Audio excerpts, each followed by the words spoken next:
The rain had not stopped since dawn, hammering the windows of Ashworth House until the glass seemed to weep. Inside the grand drawing room, the fire crackled with false cheer, its light glinting off the gold-threaded upholstery and the crystal decanters set precisely on a rosewood sideboard. Alexander Hartwell, the sixth Duke of Ashworth, stood near the hearth, one hand resting on the mantel, the other holding a small velvet box. Lady Cecily Banning sat on the chaise, her hands folded in her lap, her gown the pale blue of a winter sky. She was beautiful in an uncomplicated way, her smile practiced, her conversation never wandering into uncomfortable territory. She was the kind of woman a duke was expected to marry. Her father, Lord Banning, had hinted broadly for months that the match would unite two great families and silence the whispers that still clung to Ashworth's name after his disastrous first marriage. Ashworth opened his mouth to speak the words he had rehearsed. They felt like lead on his tongue, heavy and cold. He thought of duty. He thought of legacy. He thought of the empty rooms upstairs and the portrait of his mother that no longer hung in the gallery. A knock came at the door. "Your Grace," the footman said, stepping inside, his face pale. "There is a lady here. She says she is the Duchess of Ashworth." Cecily's head turned sharply.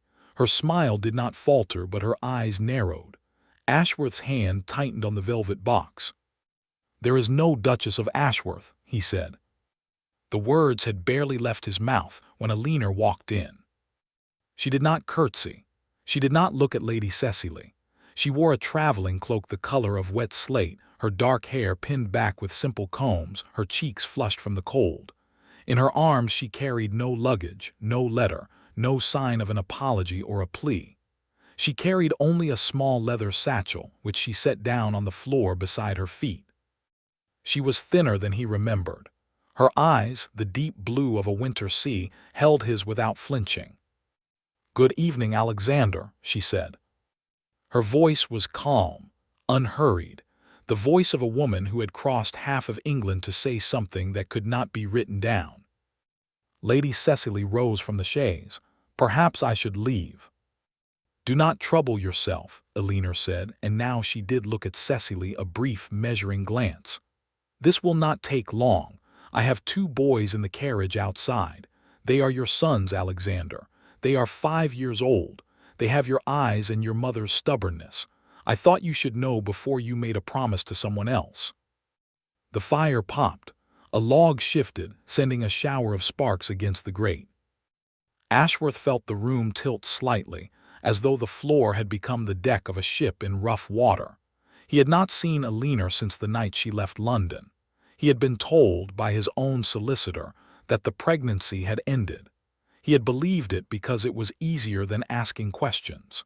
He had believed it because Alina had vanished and his pride had kept him from following. "You are lying," he said. Alina's expression did not change. "Come to the window.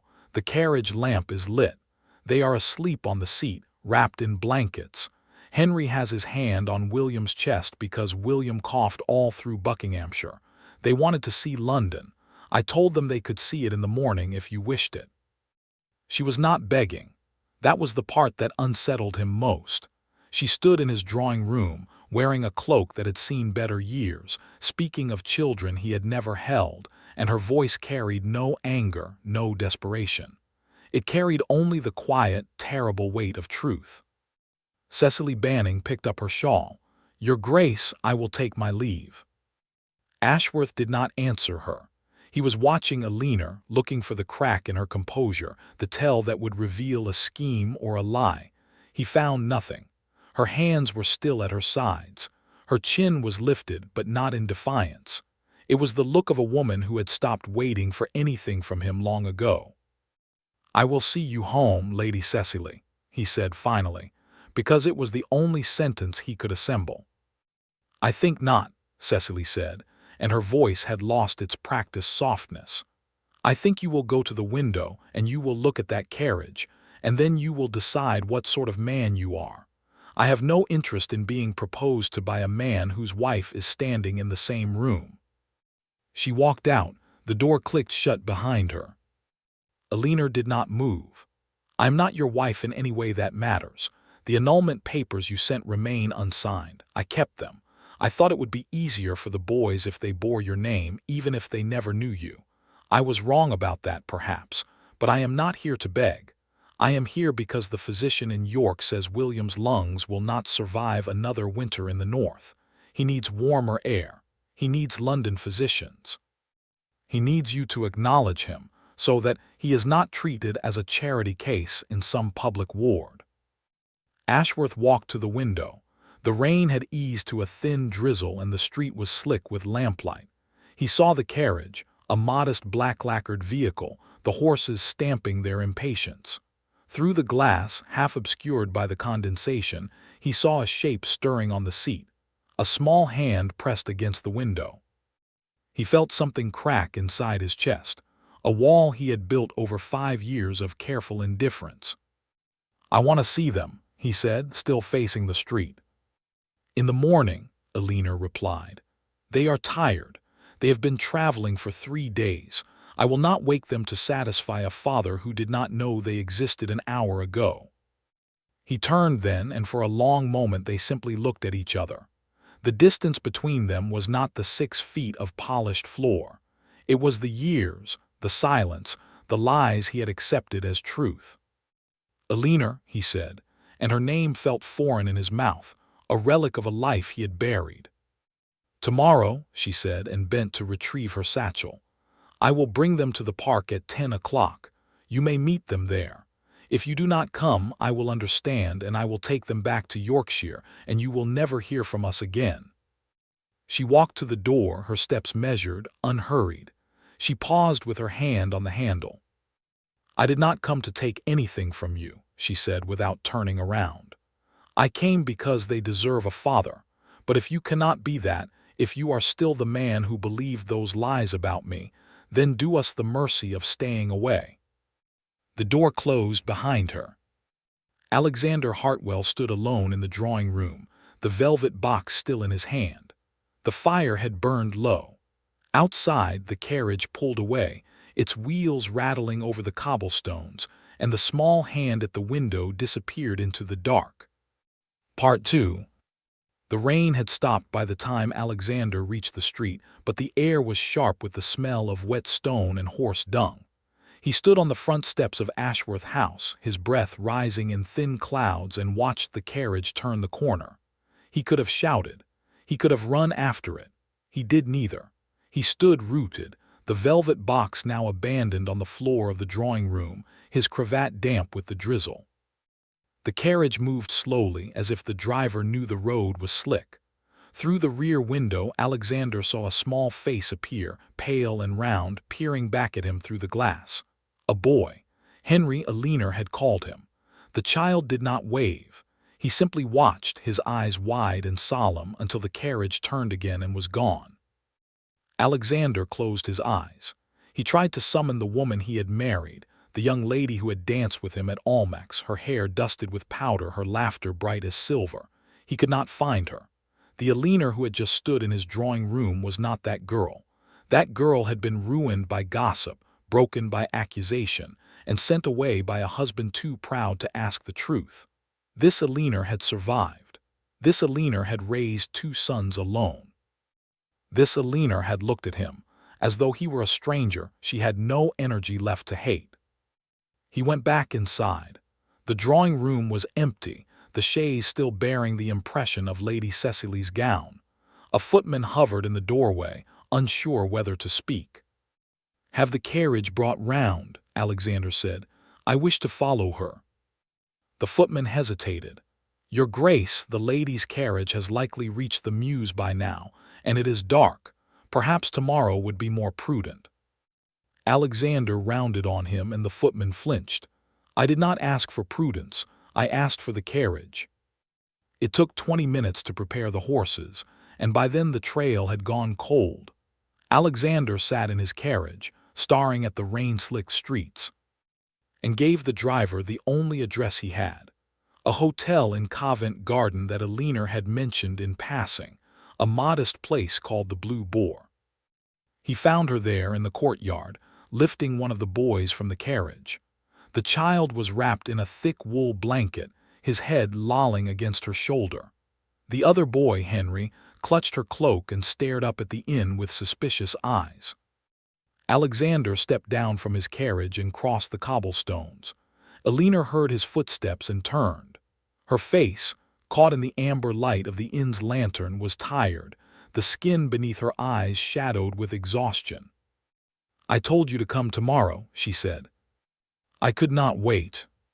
He looked at the boys. Henry stood straight, his small body tense, his gaze fixed on Alexander with an intensity that was disconcerting. The other boy, still in Alina's arms, coughed, a wet, rattling sound that made Alexander's stomach clench. "This is Henry," Alina said, touching the standing boy's shoulder. "And this is William. Boys, this is Alexander. He is the man I told you about." Henry did not speak. William lifted his head from Alina's shoulder, revealing a face that was a mirror of his brother. Though thinner, his lips tinged with blue. He looked at Alexander with no recognition, only a mild, feverish curiosity. "He is very tall," William said, his voice reedy. Alina smoothed his hair back. "Yes, he is." "Is he going to be our father now?" The question hung in the cold air. Alexander felt something twist under his ribs. He wanted to answer, to reassure the boy, but the words would not form. He had imagined this moment in the dark hours when he could not sleep, but he had imagined it with anger, with accusation, with the satisfaction of being proven right. He had never imagined a tired woman and two small boys in a courtyard, one of them too ill to stand. "I would like to try," he said finally, "if you will let me." Alina's expression did not soften. "Trying is not enough. You will have to show them, you will have to show me, and I am not easily impressed anymore." She turned and carried William into the inn. Henry lingered for a moment, looking up at Alexander with those dark blue eyes, his mother's eyes. "My brother is sick," Henry said. "Mama says the London air will help him. She says you are a duke. Does that mean you have a big house with lots of fires?" "Yes," Alexander said, "it means that." Henry nodded solemnly. "Good. William needs a fire. He is always cold." The boy followed his mother inside, leaving Alexander alone in the courtyard. He stood there, the rain beginning again in a fine mist, and realized he had not asked Alina where she had been for 5 years, or how she had survived, or why she had kept the boys a secret. He had not asked because he was afraid of the answers. A carriage rattled past on the main road and Alexander glanced up. The carriage slowed as it passed the inn, and through the window he saw a face he recognized. Lord Banning. The old man's eyes were cold, his mouth a hard line. He had followed Alexander from Ashworth House. He had seen everything. The carriage did not stop. It continued down the road, the wheels throwing up a spray of muddy water. But the message was clear. Lord Banning would not let this insult pass. He would use the scandal, the abandoned wife, the sick child, and the broken engagement to destroy Alexander's reputation, and he would enjoy every moment of it. Alexander turned back to the inn. The door had closed. The boys were inside. Alina was inside. And for the first time in 5 years, Alexander felt something stronger than pride. He felt fear. Not fear of scandal or loss of station. Fear that he had already lost them, that the 5 years of silence had built a wall too high to climb. He walked to the inn door, hesitated, and then pushed it open. The warmth hit him like a blow. Alina sat at a corner table, William on her lap, Henry beside her. They had ordered tea, and the steam rose from the cups in soft curls. Alina looked up as he entered, and for a single, unguarded moment, her face showed something that might have been relief. Then it was gone, replaced by the careful mask she had worn in his drawing room. "If you intend to stay," she said, "you may order tea, but you will not wake the boys with your packing. I have had enough of packing tonight." Alexander crossed the room and sat across from her. William had fallen asleep, his breath a thin whistle. Henry watched Alexander with that same steady, assessing gaze. "Tomorrow," Alexander said. "You will come to Ashworth House. The boys will have warm rooms, a physician, and whatever else they need." "That is generous," Elinor said, "but I have rented 2 rooms here. They are small, but they are clean, and the landlord asks no questions about a woman traveling with 2 children and no husband." The words hit him harder than any insult. He thought of the Blue Boar's narrow staircase, the thin walls, the drafts that would find every crack. "I did not ask you to come here," he said. "No," she agreed. "You did not ask me anything. You never did. That was the trouble, Alexander. You made all the decisions and expected me to follow. I followed until I could not. Now I make my own decisions." She lifted William carefully, shifting his weight. "I will bring the boys to Ashworth House tomorrow at noon. You may have the physician examine William, but we will not stay in your house. I will not place my sons under your control until I know what kind of man you have become." She stood, Henry rising with her. She looked at Alexander with the same steady gaze she had worn since she entered his drawing room. "Good night, Alexander." He stood as well, an automatic courtesy that felt absurd in the cramped inn. He wanted to say something, anything that would bridge the gap between them. But the gap was not a crack. It was a chasm, carved by years of silence and neglect. "Good night, Elinor," he said. She carried William up the stairs. Henry followed, pausing at the bottom step to look back at Alexander. "Tomorrow," the boy said, "do not be late." Then he disappeared up the stairs, leaving Alexander alone with the cooling tea and the realization that his son had given him an order. And Alexander, who had never taken orders from anyone, intended to obey it. Part 3. The morning arrived wrapped in gray fog, the kind that crept up from the Thames and swallowed the city's spires. Alexander had not slept. He had paced the library until the candles guttered, then stood at the window watching the street as if Elinor might appear before the appointed hour. At 11:30, he ordered the drawing-room fires built high, the best china laid out, and a tray of cakes sent from the kitchen. He instructed the housekeeper to prepare 2 bedrooms in the east wing, the warmest part of the house, with fresh linens and extra blankets. He told himself he was doing this for William's lungs. He told himself he was doing this because it was his duty. At noon, a knock came. Elinor stood on the doorstep, Henry at her side, William wrapped in a thick coat and leaning heavily against her. The boys were clean, their hair combed, their faces scrubbed. They wore matching coats of dark blue wool, slightly too large, as if purchased in anticipation of growth. Elinor wore the same gray cloak from the night before, but her hair was neatly pinned, and her eyes were clear. "We are punctual," Henry announced. Alexander looked down at him, surprised by the boy's directness. "So you are, please come in." The boys entered carefully, their eyes moving over the marble floors, the gilt-framed paintings, the sweeping staircase. Henry's mouth opened slightly, but he said nothing. William coughed, a dry, rasping sound. Elinor's hand rested on William's shoulder. "The physician. He will be here at 1. I thought the boys might like to see the garden first." They walked through the house in silence, a strange procession. Elinor kept her hand on William, her eyes cataloging every room.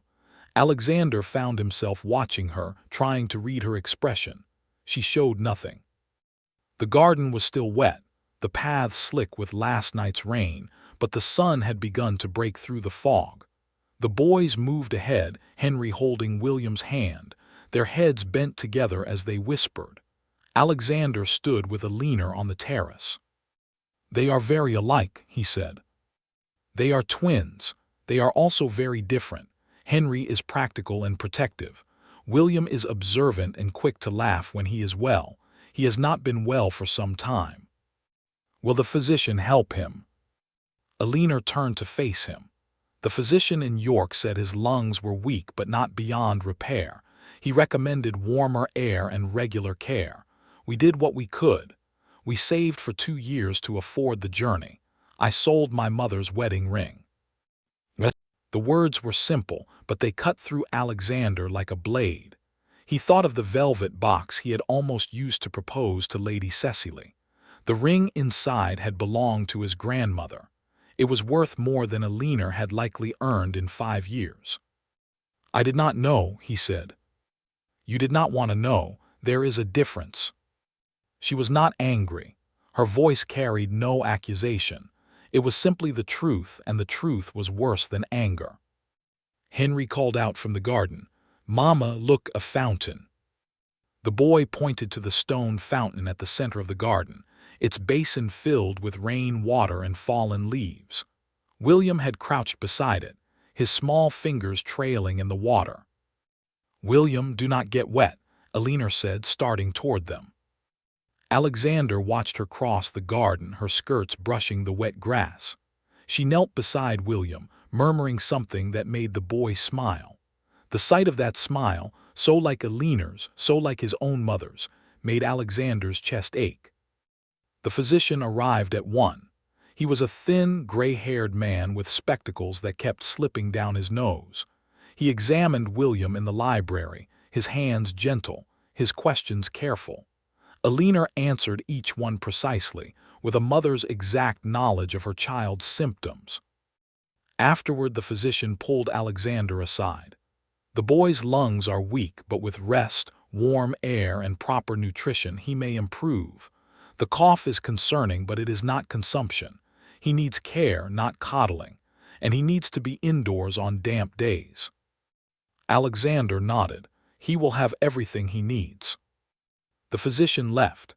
Alexander returned to the library, where Alina sat with the boys on a settee, reading from a small book she had brought in her satchel. Henry leaned against her shoulder. William had fallen asleep, his head in her lap. Alexander stood in the doorway, unwilling to disturb the scene. Alina looked up, and for the first time her expression was not guarded. She looked tired, yes, but also something else, something softer. "The physician says he will improve," Alexander said quietly. Alina nodded. "I know. I have been telling myself that for 2 years. You could have written to me. I would have helped." Her eyes flickered. "Would you? Or would you have sent a solicitor with papers to sign and a banknote to ease your conscience? I know you, Alexander. I know the man you were. The man who sent me away without once asking for my side of the story." He crossed the room and sat in the chair opposite her, careful not to wake William. Henry had fallen asleep as well, his cheek pressed to Alina's arm. "Tell me now," he said. "Tell me your side."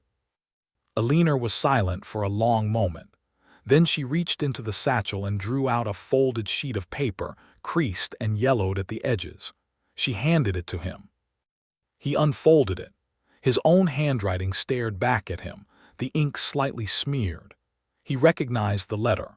He had written it in a rage, the night she left, after his brother had told him about the letters Alina had received, the meetings she had taken without his knowledge, the rumors that had spread through London like fire. "If you are with child, I will provide for it, but I will not be made a fool. Do not return to London. Do not use my name. If you keep silent, I will ensure you are not destitute. That is all I can offer you." He had not asked if the rumors were true. He had not asked if she was safe. He had not asked if she was frightened or ill or alone. He had sent money and a threat, and then he had spent 5 years pretending she had never existed. Alexander looked up from the letter. Alina was watching him, her eyes bright with unshed tears that she refused to let fall. "I did not write to you because I was afraid," she said. "I was afraid you would take them from me. I was afraid you would use your name and your power and your courts, and I would never see my sons again. So I hid. I hid for 5 years, and I would have hidden forever if William had not needed a father with a name that opens doors." She took the letter from his hands and folded it carefully, returning it to the satchel. "I did not come here to punish you," she said. "I came here because I love my sons more than I hate you. That is all." The rain began again outside, a soft patter against the windows. Alexander sat in the quiet, watching his sleeping children, and understood that he had built a life on pride and assumptions, and now he would have to tear it down with his bare hands. Part 4. Word spread faster than fire through dry grass. By the end of the week, all of London knew that the Duke of Ashworth's estranged wife had returned with 2 sons in tow, that the engagement to Lady Cecily was broken, and that the Duke had installed his family in a private wing of Ashworth House. The gossips delighted in every detail. The papers printed caricatures. The clubs hummed with speculation. Alexander did not care. He had spent 5 years caring too much about what the Ton thought, and it had cost him everything. Now he cared only about the boys, about William's cough, about Eleanor's quiet presence in the East Wing. She had agreed to stay, though on her own terms. The boys would have warm rooms and regular meals and the physician's care. Eleanor would not accept a personal allowance, nor would she appear at any social function as the Duchess of Ashworth. She would remain in the East Wing with the children, and Alexander would remain in the West. They met in the nursery, in the library, at meals. They spoke of the boys, of the weather, of the books Eleanor was reading. They did not speak of the past. But the past came to them anyway, in the form of Lady Cecily. She arrived one afternoon, unannounced, while Alexander was out. Eleanor received her in the drawing-room because it would have been rude to refuse. Cecily wore a gown of pale green silk, her hair dressed in an elaborate style that must have taken her maid an hour. She looked beautiful and composed, but there was a tightness around her mouth that Eleanor recognized. "I have come to see if you are well," Cecily said, taking a seat. "The papers have been unkind." Eleanor poured tea. "The papers have never been kind to me. I have stopped reading them." "You are very calm. If I were in your position, I would be furious." "I have been furious," Eleanor said. "It did not help, it only made me tired." Cecily accepted a cup of tea, her hand steady. "I wanted to apologize. I did not know about you. When I agreed to the engagement, I believed you were gone." "I was gone. I am not gone now." "No, you are not." Cecily set down her cup. "And now I am the woman who was almost proposed to while the true Duchess was standing in the room. My father is furious. He has not spoken to me in 2 days. He believes the Duke humiliated me deliberately." Eleanor studied the younger woman. Cecily was not a fool. She was a woman who had been raised to make a good match, and she had done what was expected of her. Eleanor could not hate her for that. "The Duke did not intend to humiliate you," Eleanor said. "He did not know I was coming. I gave him no warning." "That makes it worse in a way. He was about to propose. He had the ring. He had spoken to my father. If you had arrived a day later, I would be the Duchess of Ashworth and you would be the scandal. And you would have married a man who was about to discover he had 2 sons. That is not a foundation for happiness." Cecily laughed, a short, bitter sound. "You are very direct." "I have had 5 years to practice." They sat in silence for a moment. Eleanor could hear the faint sound of the boys' laughter from the garden, where the nursemaid had taken them. The sound seemed to fill the room, softening the tension. Cecily set down her cup and stood. "I will not make trouble for you. I am not my father, but I will warn you, Lord Banning will not let this go. He has already spoken to the magistrate. He will try to have you declared unfit." Eleanor's blood chilled, but she kept her face composed. "I have done nothing wrong." "That does not matter. He will find witnesses. He will twist the truth. He will do whatever is necessary to restore his family's honor, and if he cannot have your husband, he will destroy you instead." Cecily walked to the door, then paused. "I am sorry. I did not ask for this, but I am not your enemy." She left without another word. Eleanor sat in the drawing-room, the teacup cold in her hands, and felt the walls of Ashworth House begin to close in.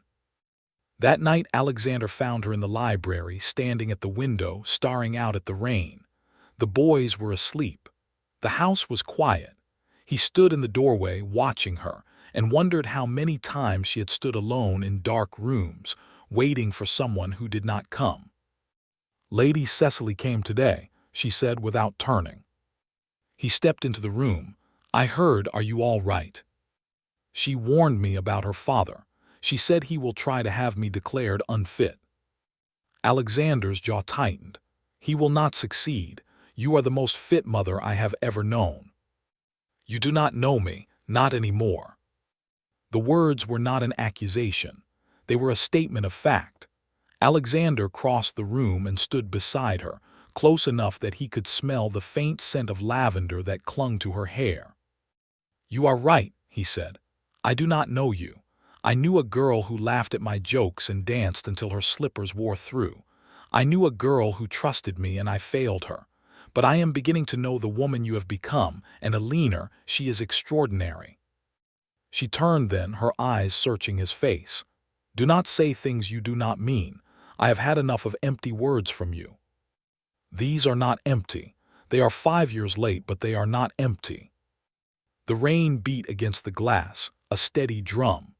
Alina's hands were clasped in front of her, and Alexander noticed for the first time how thin they were, how worn.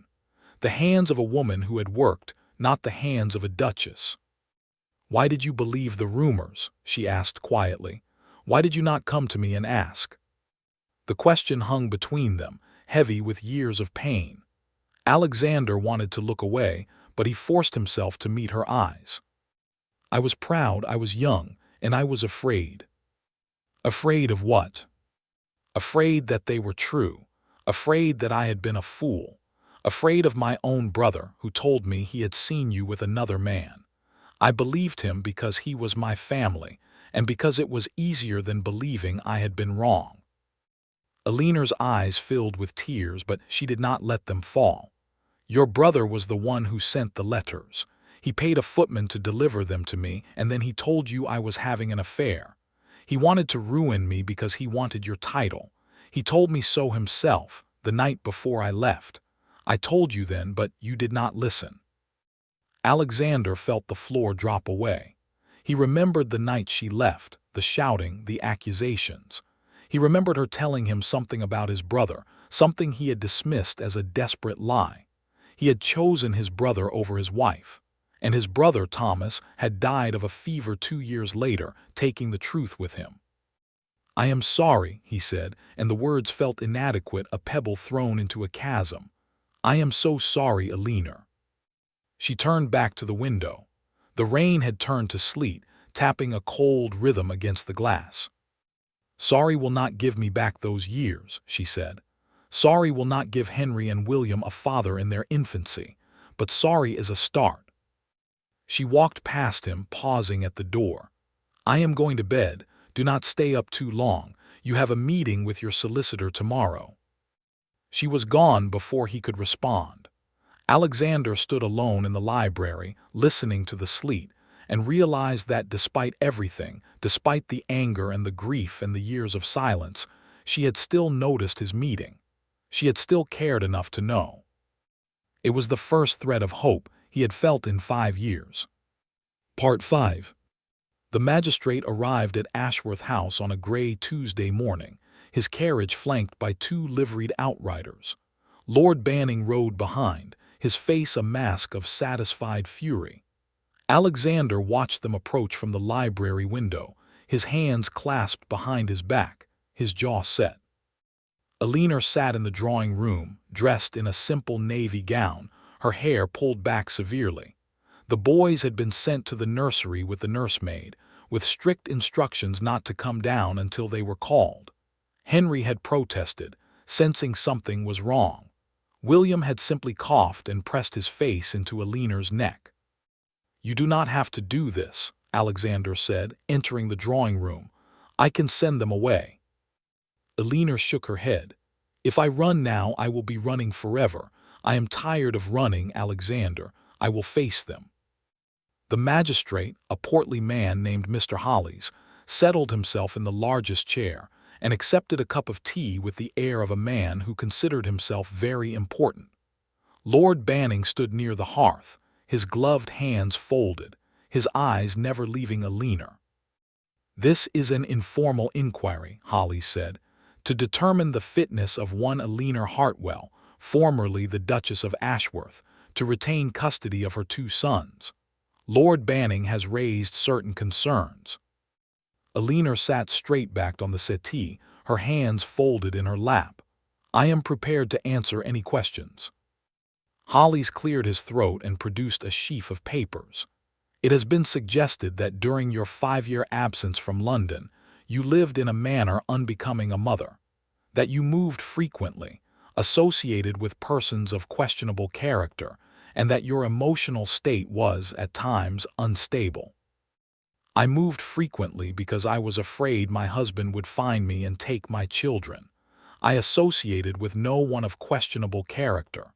I lived with my mother until she died, and then I supported myself by teaching music and doing piecework. My emotional state has been tested, but it has never been unstable. Lord Banning spoke from the hearth, his voice cold. You say you taught music, yet witnesses say you were seen in York, alone at night, walking the streets. What sort of woman walks the streets at night? A woman who could not afford a carriage and had to walk to her pupils' homes, Elinor replied, her voice steady. The streets of York are well lit. I was never in danger. And the fever? Hollis asked, consulting his papers. It is said you suffered a fever that affected your mind. Elinor's jaw tightened. I had influenza 2 winters ago.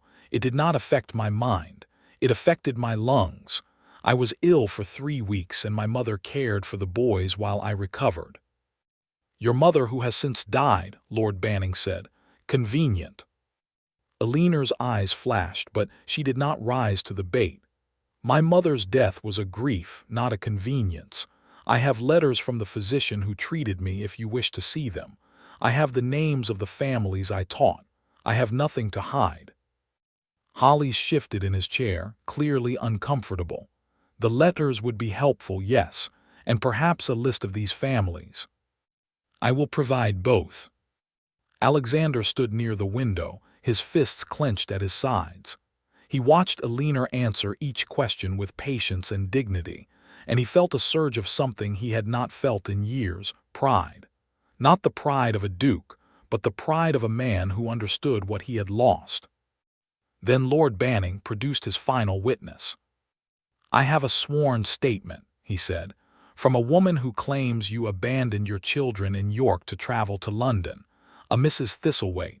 She says you left the boys with her for 3 weeks without word. Elinor's composure cracked just slightly. That is a lie. I have never met a Mrs. Thistlethwaite. I left the boys with my neighbor, Mrs. Cross, for 3 days, not 3 weeks, and I wrote to her daily. I can produce the letters.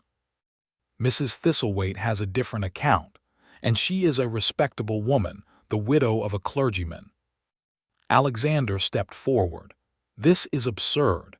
Mrs. Thistlethwaite has been paid to lie, and everyone in this room knows it. Hollis looked up, startled. Your Grace, I understand your desire to defend your wife, but this is an inquiry, not a courtroom. I must consider all accounts. Then consider this, Alexander said, his voice low and dangerous. For 5 years I believed the worst of my wife. I believed the lies spread by those who sought to ruin her. I did not ask questions. I did not seek the truth.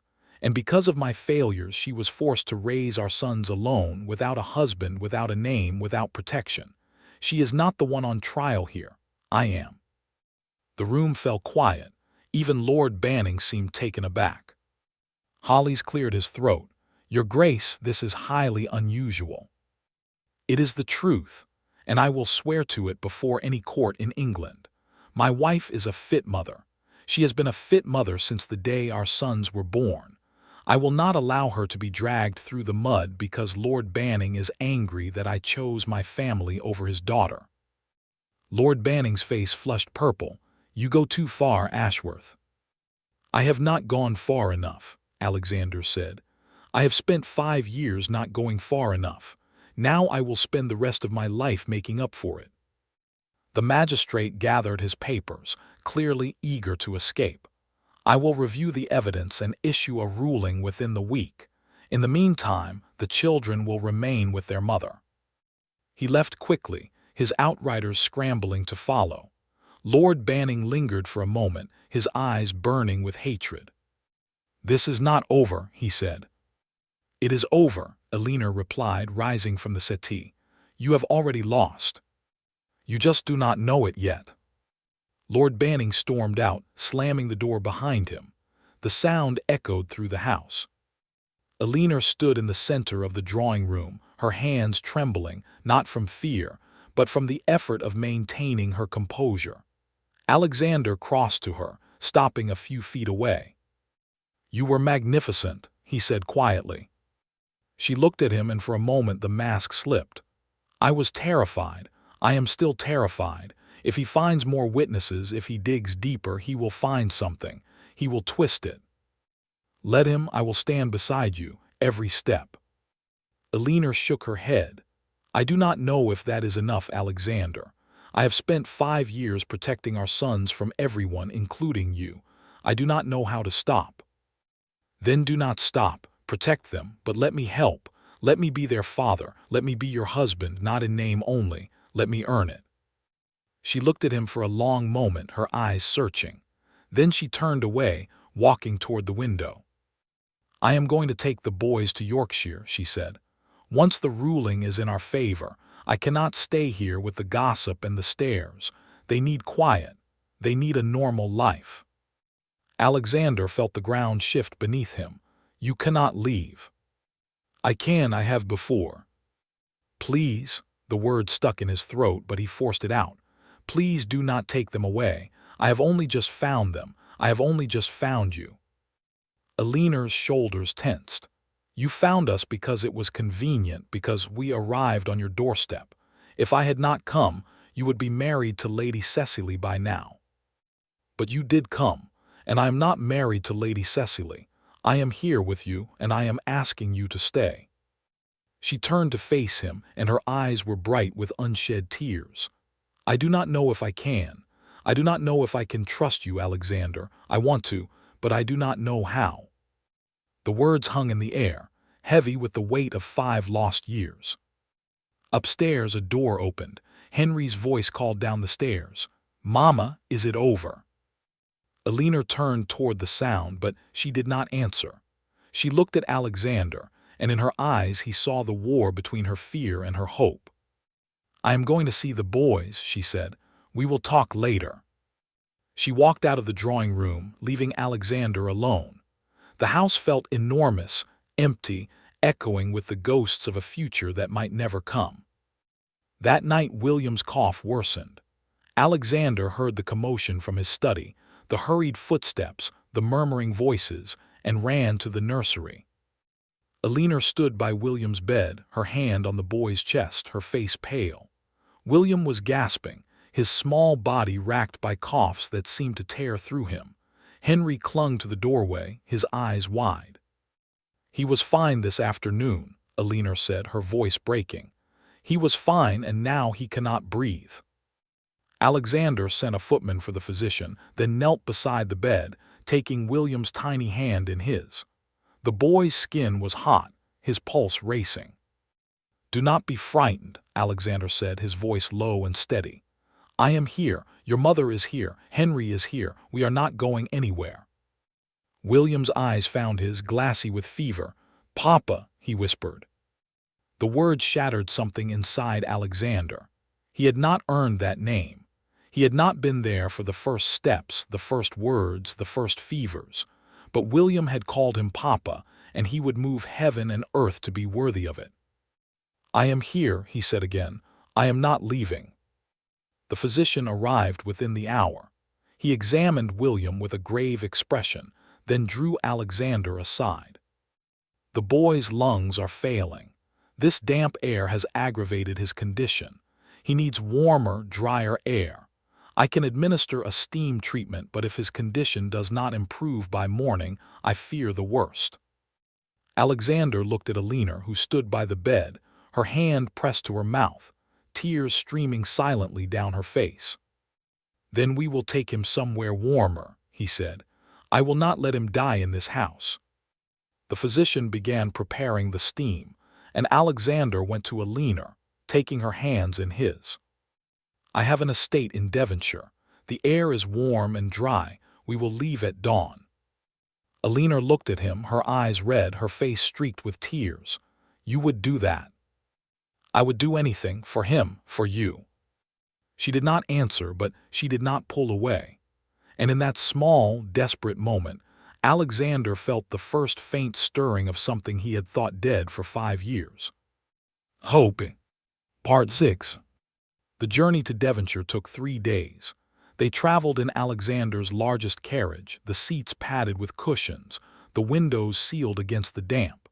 Alina sat with William on her lap, the boy's head resting against her shoulder, his breath a thin, ragged whistle. Henry sat across from Alexander, his small face pale, his eyes fixed on his brother. They stopped at inns along the way, but Alexander did not sleep. He sat awake in the common rooms, watching the fire, listening to the murmur of the innkeeper's wife as she prepared warm broth for the sick child. He thought of all the nights Alina had done this alone, the cold Yorkshire nights when William's cough had kept them both awake, the fear she must have felt with no one to share it. He thought of his own childhood, the cold rooms of Ashworth House, the tutors who taught him Greek and Latin but never how to be a father. His own father had been a stern man, more concerned with duty than affection. Alexander had sworn he would be different. He had failed. On the second night, as Alina dozed in a chair by William's bed, Henry crept into Alexander's room. "Papa," the boy whispered. Alexander sat up, startled. "Henry, what are you doing awake?" "I cannot sleep. William is coughing again." Alexander listened. He could hear it, the wet, racking sound from the next room.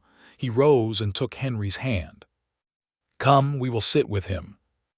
They entered the room quietly. Alina was awake now, holding William upright, her eyes shadowed. She looked at Alexander but said nothing. Alexander pulled a chair to the bedside and took William's hand. The boy's fingers were cold, despite the warmth of the room. "When I was a boy," Alexander said softly, "my mother used to sing to me when I was ill. She had a terrible voice. It was like listening to a cat in a thunderstorm." William's cracked lips twitched. "A cat." "A very angry cat. But she sang anyway because she said it made the sickness go away. I think she was right." Alina watched him, her expression unreadable. Henry had climbed onto the foot of the bed, his eyes wide. "Will you sing to me?" William whispered. Alexander hesitated. He had not sung since his mother died, but he opened his mouth and began a soft, tuneless melody, the words half remembered from childhood. His voice was low and rough, nothing like his mother, but he sang anyway. William's eyes fluttered closed. His breathing eased just slightly. Alina's shoulders sagged with relief. That night Alexander kept vigil while Alina slept. He sat by the bed, holding William's hand, and made a silent vow. He would not lose this. He would not lose them. They arrived at the Devonshire estate in the late afternoon. The house was smaller than Ashworth House, built of warm stone and surrounded by orchards. The air was dry and fragrant with the scent of apple blossoms. A fire crackled in every room. William improved slowly. The cough did not disappear, but it loosened its grip. He ate more, slept more, and within a week he was strong enough to sit in the garden with Henry, watching the bees drift among the flowers. Alexander spent his days with the boys, teaching Henry to ride a small pony, reading to William in the shade of an old oak. Alina watched from a distance, her expression guarded but softening. One afternoon, while the boys napped, Alexander found Alina in the library. She was sitting in a window seat, a small leather-bound book in her hands. She looked up as he entered, and he saw that her eyes were red. "What are you reading?" he asked. She held up the book. It was her own journal, the one she had kept during their first year of marriage. Alexander recognized the cover. "I found it in one of my trunks," she said. "I had not looked at it in years." "What does it say?" She opened the book and read aloud, her voice steady but soft. "Today Alexander brought me a sprig of lavender from the garden. He said it reminded him of my hair.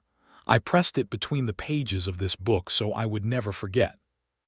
She turned the page. He accused me of betraying him tonight. I told him the truth, but he would not listen. I do not know who he is anymore. I do not know who I am. She closed the book. The silence stretched between them.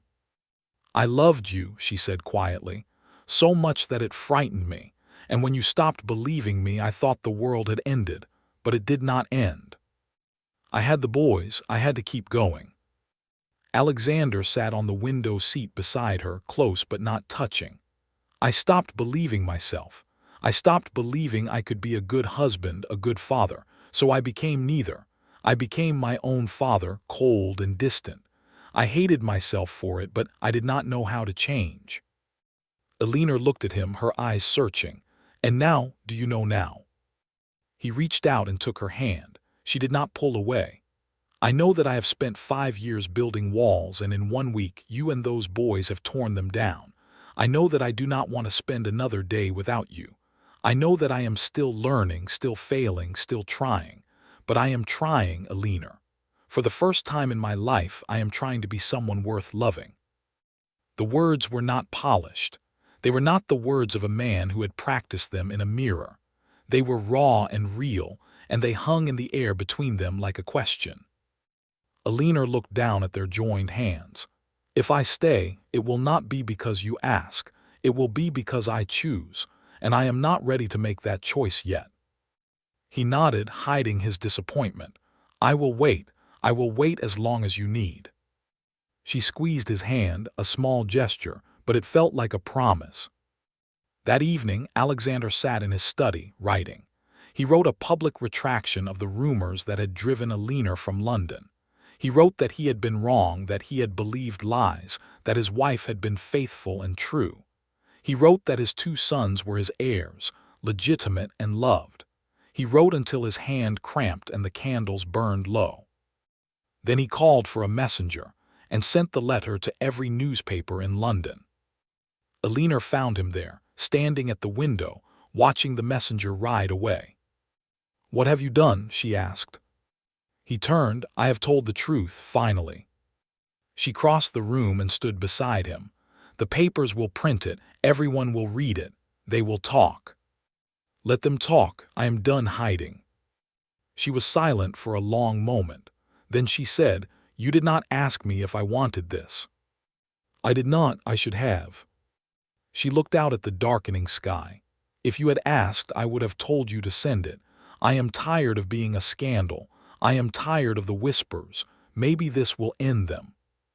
She turned to face him. But I need to know, Alexander, did you do this for the boys or for me or for yourself? The question was quiet, but it cut deep. Alexander met her eyes. I did it because it was the truth. I did it because you deserved it 5 years ago, and I was too much of a coward to give it. I did it because I love you, and I have loved you since the day I first saw you across a ballroom, and I was too afraid to say it even then. The words hung between them. Elena's eyes filled with tears, but this time she let them fall. I do not know if I can love you again, she whispered. I do not know if I remember how. Then let me teach you, he said. Let me earn it. She did not answer, but she did not leave. She stood beside him, watching the stars appear, and Alexander felt the weight of 5 years begin to lift. Part 7. The morning of the retractions publication, the Devonshire estate was quiet. The birds sang in the orchards, the bees drifted among the blossoms, and the boys raced through the garden, their laughter ringing off the stone walls. Elena watched them from the terrace, a cup of tea cooling in her hands. She had not slept. She had lain awake in her room, staring at the ceiling, thinking about Alexander's words. He had said he loved her. He had said he would earn her trust, but love was not enough.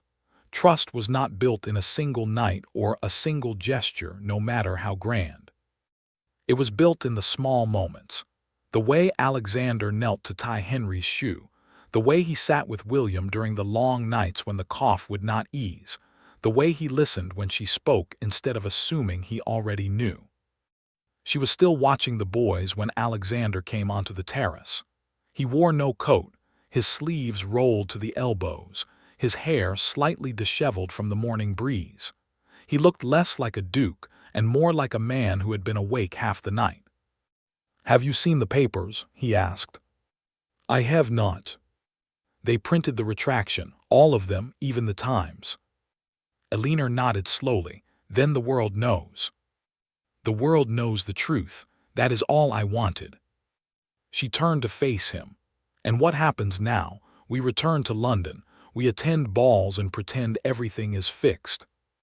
Alexander shook his head. "I do not want to pretend. I want to start again. Here, if you prefer, away from London, away from the gossip. The boys are happy here. William's health improves daily. This could be our home." Elinor looked at him, surprised. "You would give up London?" "I would give up everything I already have.